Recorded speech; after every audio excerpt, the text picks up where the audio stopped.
तो तस्वीरें हम आपको दिखा रहे हैं बीजेपी हेडक्वार्टर से, दिल्ली से। इस वक्त आप ये तस्वीरें देख रहे हैं।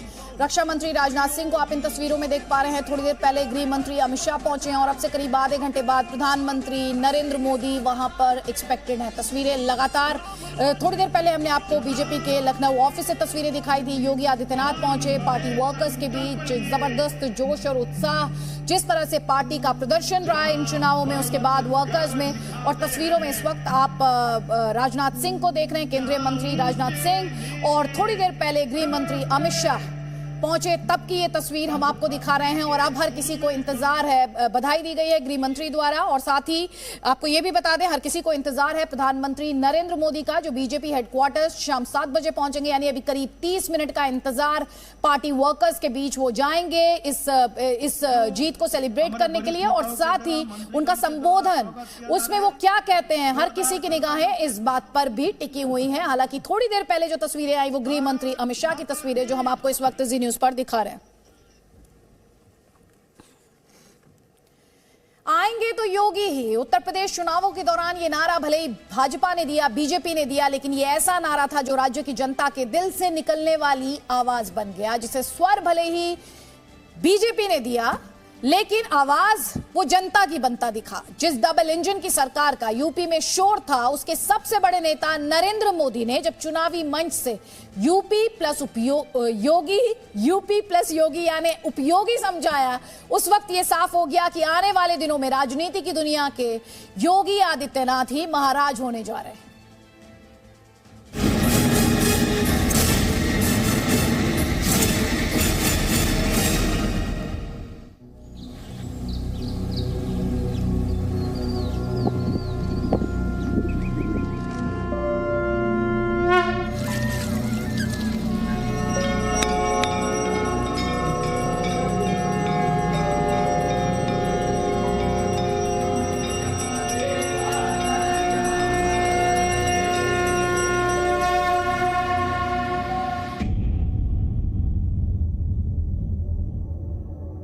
भगवा वस्त्र,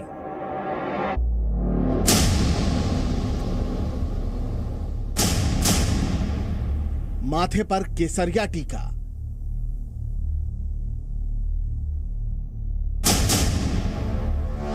कान में कुंडल और चेहरे पर आत्मविश्वास से भरी मुस्कान। मंदिरों के परिसर में गोरक्ष पीठाधीश्वर योगी,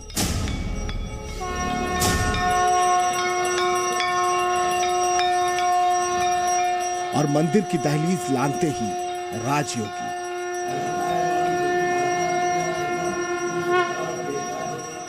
दो 2017 के पहले तो पर्व और त्योहार भी हम ठीक ढंग से नहीं मना पाते थे। हर पर्व और त्योहार के पहले कर्फ्यू लग जाता था, दंगा शुरू हो जाता था। 17 के बाद कोई दंगा हुआ है क्या? कोई दंगा कर पाएगा क्या? कदकाठी में सामान्य दिखने वाली इस गैर मामूली शख्सियत का नाम है योगी आदित्यनाथ। नाथ संप्रदाय के अगुआ, गोरक्ष पीठ के महंत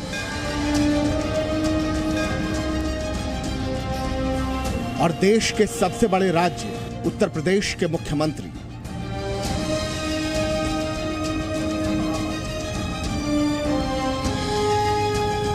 जिधर से निकले उधर ही मच जाए जिनके नाम का शोर।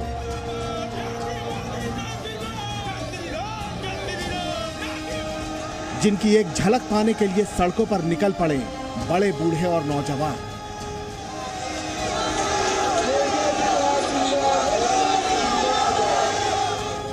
जिन्हें देखने के लिए नहीं बल्कि दर्शन करने के लिए बच्चे, बुजुर्ग और महिलाएं छतों और झरोखों से लगे झांक में।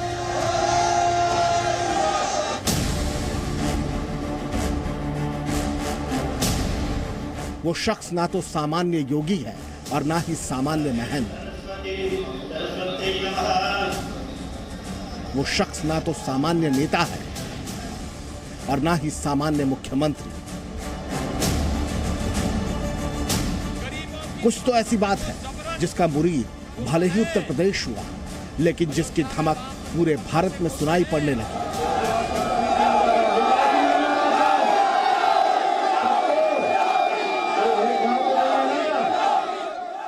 वोट बैंक का किसी प्रकार का रूप या स्वरूप नहीं दिखाया। वो जैसे थे वैसे ही उन्होंने रहा, और जैसे थे संस्कृति की बात करते थे, हिंदुत्व की बात करते थे, उसमें कोई भय उन्होंने नहीं दिखाया।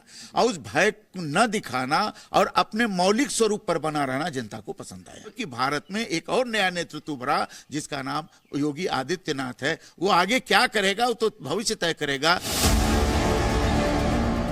योगी से महंत और फिर सांसद विधायक तक के सफर में उनके नाम के साथ साथ एक शब्द खुद ब खुद जुड़ गया, महाराज।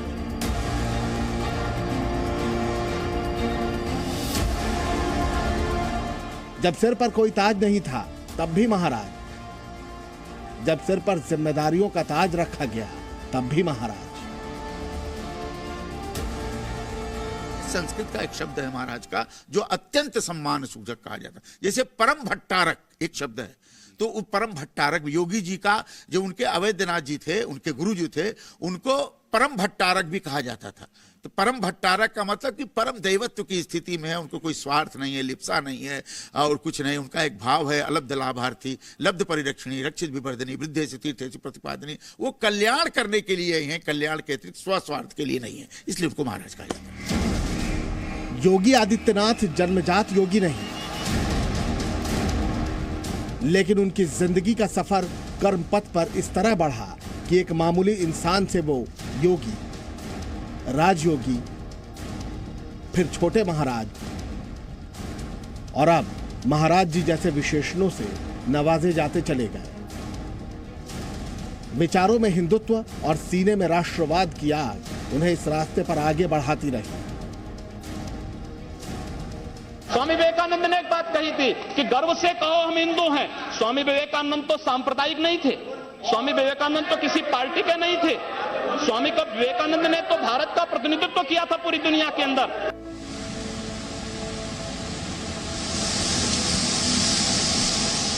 बहते पानी की तरह रमते योगी की कहानी बेहद अलग है, जिसकी शुरुआत उत्तराखंड के पौड़ी गढ़वाल जिले से शुरू हुई।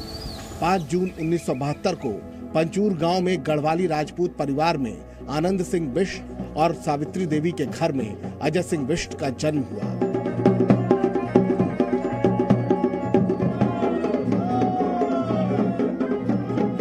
सात भाई बहनों में मां बाप की 5वीं संतान अजय भी दूसरे बच्चों की तरह घर के लाडले थे, जिनके बारे में आनंद सिंह बिष्ट ने कई बार खुलकर बात की थी। ये बचपन से ही बड़ी प्रतिभाशाली थे और मतलब है कि कहते थे कि मैंने जनता की सेवा करनी है, और उसका ये हुआ कि वो योगी बन गए। हमें तो खैर परिवार में इतनी बहुत खुशी है कि वो अपने पथ पे सही चल रहे हैं। तब तक किसी को पता नहीं था कि एक दिन ऐसा आएगा जब देश और समाज के हित के लिए घर का चिराग घर वालों को ही छोड़कर संन्यास ले लेगा। मैं आदित्यनाथ योगी आदित्यनाथ के पहली बार यूपी के मुख्यमंत्री बनने के बाद जब पूरा गांव खुश था, घर में बधाइयों का तांता लगा था, बहन के कलेजे में ये हुक तब भी उठी थी, फिर तो लाख छुपाने की कोशिश के बावजूद आंखें छलक पड़ी और गला रुंध गया। बहुत याद है। पहले खेलते थे, मारपीट होती थी, उनको मतलब समझाते थे, बहुत अच्छा लगता था। मतलब परिवार में जब वो यहाँ से चले गए बहुत दुख हुआ उस समय। कोई ऐसा किस्सा जो याद होगी बहुत ज्यादा?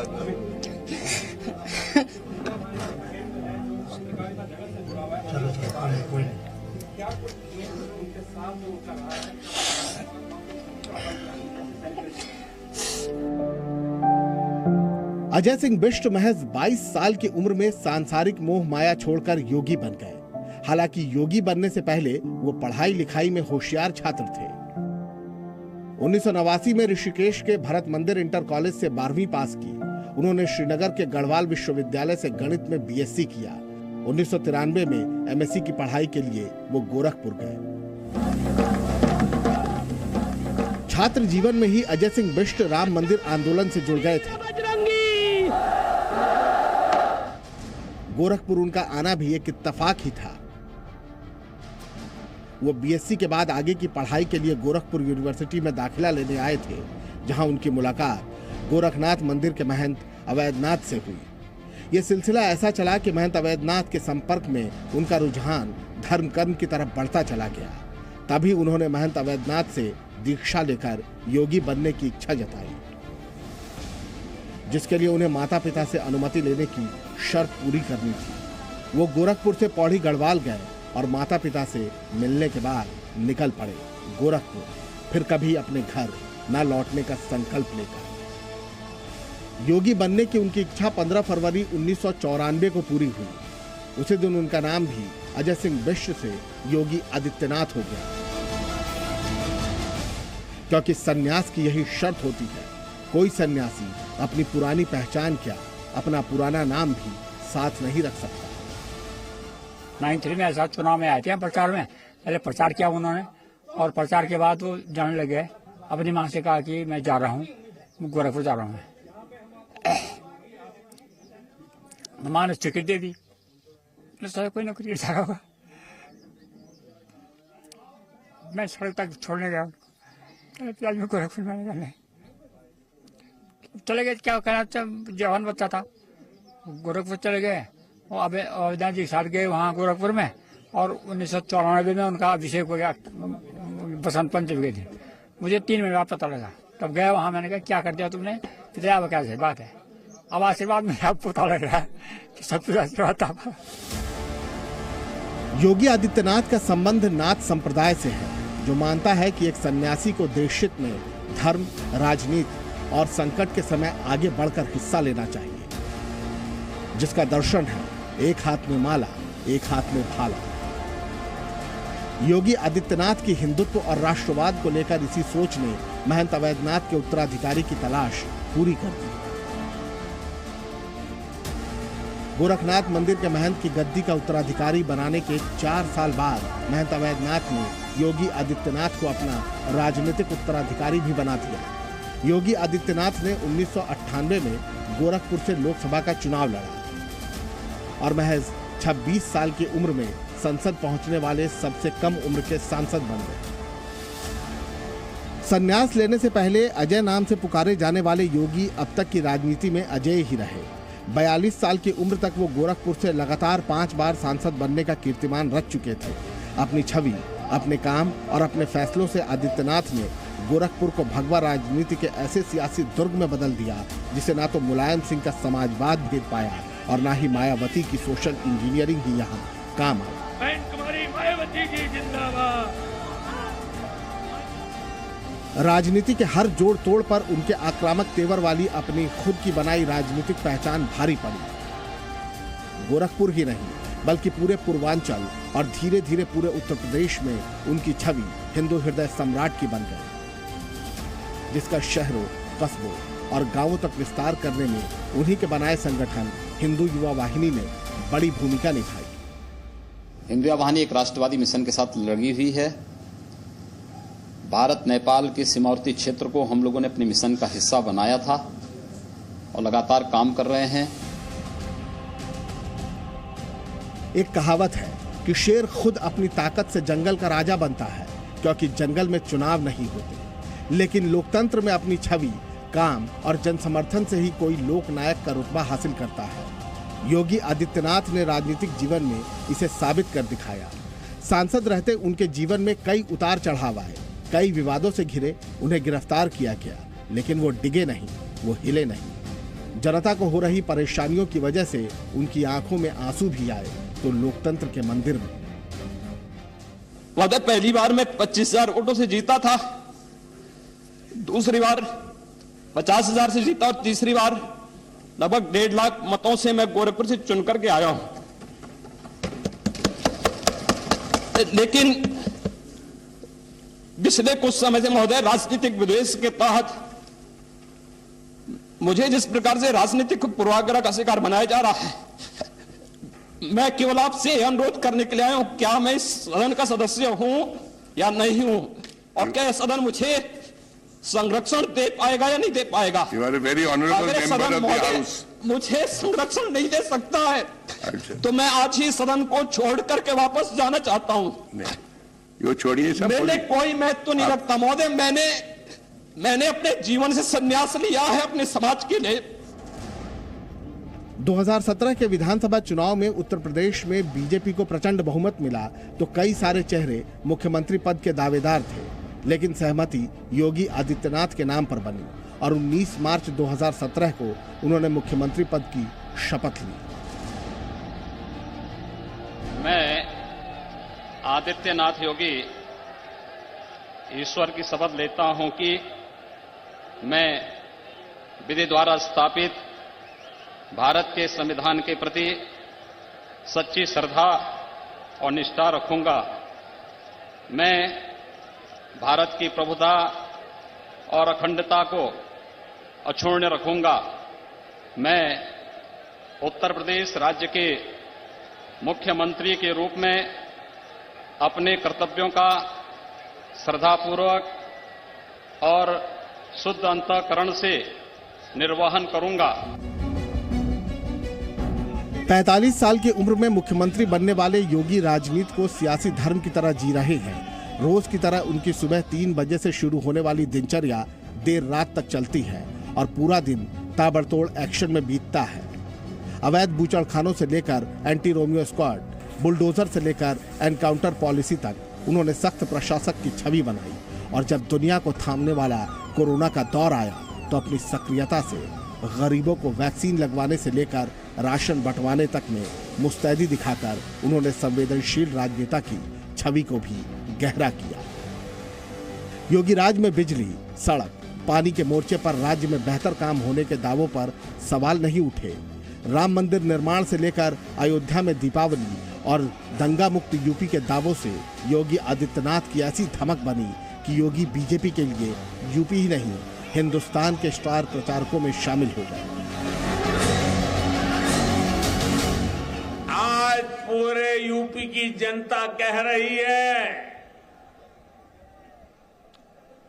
यूपी प्लस योगी बहुत है उपयोगी।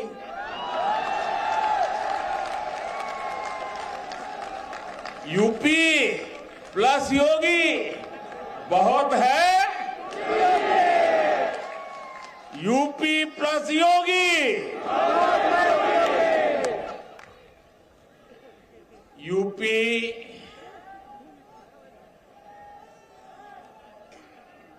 UPYOGI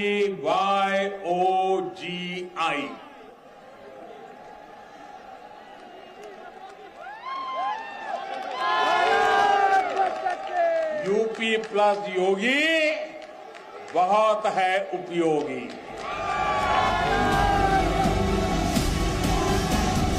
राजनीति के बारे में कहा जाता है कि सत्ता निरंकुश बनाती है, लेकिन योगी आदित्यनाथ ने कभी सत्ता को अपने सिर पर सवार नहीं होने दिया।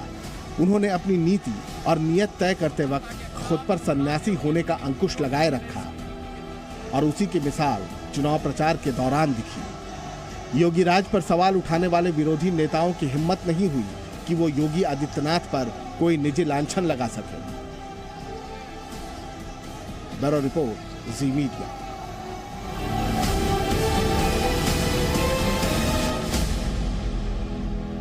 और जरा सा योगी आदित्यनाथ की पोल पिच के बारे में एक बार फिर से आपको याद दिलाएं तो बुलडोजर एक बड़े सिंबल के तौर पर लगातार, और तस्वीरें भी हम आपको दिखा रहे हैं जब वो पहुंचे पार्टी वर्कर्स के बीच में, अभिवादन उनका स्वीकार किया, वर्कर्स के बीच में जाकर अपनी पार्टी की जो ये जीत है इसे सेलिब्रेट किया। और अब से बस थोड़ी देर बाद आपको ये भी हम लगातार बता रहे हैं कि प्रधानमंत्री मोदी पहुंचने वाले हैं बीजेपी मुख्यालय दिल्ली में, बीजेपी हेडक्वार्टर्स दिल्ली में प्रधानमंत्री मोदी का संबोधन होगा, वो एड्रेस करने वाले हैं पार्टी वर्कर्स को और असदुद्दीन ओवैसी का इस सब के बीच बयान। उन्होंने कहा जनादेश का सम्मान है, ये 80 वर्सेस 20 फॉर्मूले की जीत बता रहे हैं। 80 वर्सेस 20 की बात योगी आदित्यनाथ ने की थी, हालांकि उन्होंने ये कहा था कि उन्होंने इसे रिलीजियस कॉन्टेक्स्ट में नहीं कहा था। उन्होंने जो उनकी योजनाओं से जो फायदा होने वाले लाभार्थी हैं उनके कॉन्टेक्स्ट में ये बात कही थी। इसके अलावा आप जानते हैं हिजाब को लेकर बहुत कंट्रोवर्सी हुई थी, उस दौरान भी हिजाब को लेकर उस दौरान भी योगी आदित्यनाथ द्वारा ये कहा गया था कि देश संविधान से चलेगा, शरिया से नहीं है। असदुद्दीन ओवैसी बोल रहे हैं, सुनते हैं। को तकलीफ हो जाती है तो खैर अब ये वक्त नहीं है कि मैं इतनी तफसील से जाऊं। जो फैसला आया हम उसकी इज्जत करते हैं और हम अपना काम जारी रखे हैं और जारी रखेंगे और पहले से ज़्यादा हम मेहनत करेंगे और जो हमारी लड़ाई है जमहूरियत के दायरे में उसको लड़ते रहेंगे। सर उस पर क्या कहेंगे जो आपको आप पे पहले भी आरोप लगते रहे हैं कि आप जिताने के लिए गए थे बीजेपी को और जिता के आ गए, ऐसा आपके विरोधियों का ऐसा आरोप है, पहले भी लगता रहा है, क्या कहेंगे? देखिए प्रमोद साहब, अगर मैं उन लोगों के नाम ले लूं जो बाजा बजा रहे थे कि ये लड़ाई ये वो लड़ाई है, आखिरी लड़ाई है, फुला लड़ाई है, और जो जा जाकर हर समाज के लोगों कह रहे थे कि ये आखिरी लड़ाई है, अब उनके बारे में क्या बोलेंगे आप? और अगर हम पे जो इल्ज़ाम लगता है कोई फिक्र नहीं है, हम तो बोलते लगाओ हम पे इल्ज़ाम, मगर हम अपनी लड़ाई लड़ते रहेंगे। आप देखेंगे गुजरात में भी इलेक्शन लड़ेंगे, राजस्थान में भी लड़ेंगे और इस साल आखिर में दिसंबर में उत्तर प्रदेश में लोकल बॉडी के इलेक्शन होंगे, हम फिर अच्छी तैयारी से लड़ेंगे। हमारा काम हम करते रहेंगे, मगर उत्तराखंड में क्यों जीत गई बीजेपी, गोवा क्यों जीत गई, मणिपुर क्यों जीत गई, तो इससे कोई ताल्लुक ही नहीं है। देखिए हमारी लड़ाई पॉलिटिकल लीडरशिप की लड़ाई है, पॉलिटिकल लीडरशिप को क्रिएट करना है।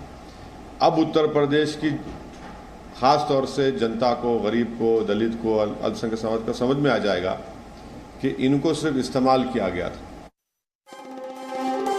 उनके लिए अपना परिवार ही प्रदेश है। बताओ इन्होंने बेरोजगारी बढ़ाई कि नहीं बढ़ाई? कहना दोनों ਨੂੰ ਮਿਲਾ ਲਓ, ਜਿਹੜਾ ਚੰਗਾ ਡਿਵੈਲਪਮੈਂਟ ਵਿੱਚ ਹੋਈ ਵੀ ਉਹਨੂੰ ਵੋਟਾਂ ਪਾ ਦਿਓ।